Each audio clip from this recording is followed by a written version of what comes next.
ازيكم عاملين ايه؟ يا رب تبقوا بخير. اهلا بيكم في انامل صغيرة. النهاردة هنتكلم عن موضوع مهم جدا بيخص كل اب وام واي حد خايف على اطفاله. تعرفي ان مش كل لعبة موجودة على الموبايل او على التابلت مناسبة لطفلك؟ الفيديو ده لكل اب وام فاكرين ان الرقابة تحكم. بالعكس يا جماعة، الرقابة امان. في ألعاب شكلها لطيف لكن جواها تنمر وشتايم ومحتوى أصلا ما يتشافش.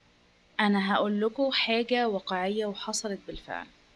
في أم كلمتني وقالت لي ابني كان بيلعب لعبة روبلوكس، وكان ابنها عنده 7 سنين، وكان بيقول كلام غريب.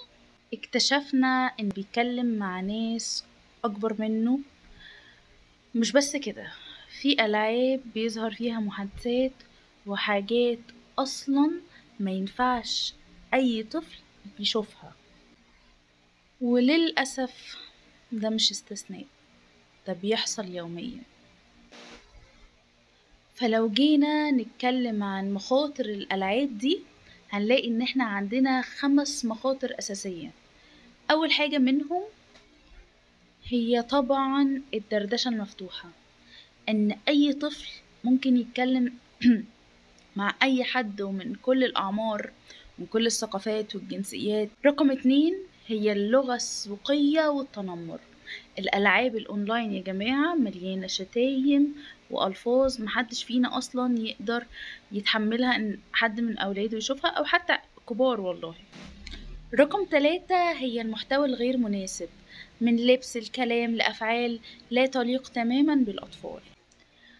رقم 4 واللي بتحصل بالغلط هي الإعلانات اللي بتظهر وطلب شراء حاجات للأطفال. رقم 5 بقى والأخطر فيهم هي الإدمان. اللعبة بتبقى مصممة يا جماعة تخلي الطفل مش عايز يسيبها. طيب لو جينا أصلا نتكلم عن أمثلة للألعاب دي، أول حاجة زي ما ذكرت روبلوكس يا جماعة، فيها غرف دردشة مفتوحة لكل حد وأي حد، وكمان ممكن يتحمل عليها محتوى من المستخدمين. ولعبة بابجي برضو فيها عنف شديد وبرضو تواصل مباشر. وبرضو بعض ألعاب البنات برضو فيها محتوى غير لائق تماما. يبقى علشان كده لازم نسأل ولادنا يا جماعة ونسأل نفسنا قبلهم، هما بيلعبوا ايه وليه. طيب الحل بقى، الحل مش في المنع، الحل في الوعي. نعمل ايه احنا كأهالي؟ اول واهم حاجة اننا نفعل الرقابة الابوية على الموبايلات او التابلتس او ايا يكن. تاني حاجة ان احنا نشارك ولادنا ونختار معاهم الالعاب اللي بيلعبوها ونشوف التقييمات اللي عليها وندور. رقم 3 نقفل اي لعبة، اي دردشة في اي لعبة فيها تواصل. رقم 4 نتابع وقت اللعب ونحدده، كل حاجة ليها حدود واضحة بتريح من الأول. رقم 5 والأهم نتكلم مع ولادنا ونفهمهم احنا ليه بنعمل كده. وفي الآخر خليني أقولك حاجة من قلبي، احنا كأهالي مش مطلوب مننا ان احنا نبقى خبراء تكنولوجيا، ولا لازم نعرف كل تفصيلة جوه اللعبة، بس لازم نبقى دايما موجودين. لأنك لما بتسيبيله الموبايل أو التابلت من غير رقابة كأنك رميتيه بالظبط في نص البحر، أو كأنك بتدخليه عالم جديد ومش دايما اللي جوه العالم ده نضيف ولا بريء. الرقابة مش تحكم، الرقابة حب، ووجودك مش تأييد، وجودك أمان.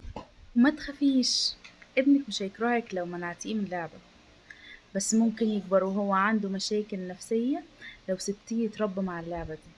ولو طفلك صغير لدرجة انه مش قادر يفتح باب الشارع لوحده، فيبقى هو كمان صغير وما ينفعش يفتح باب الانترنت لوحده.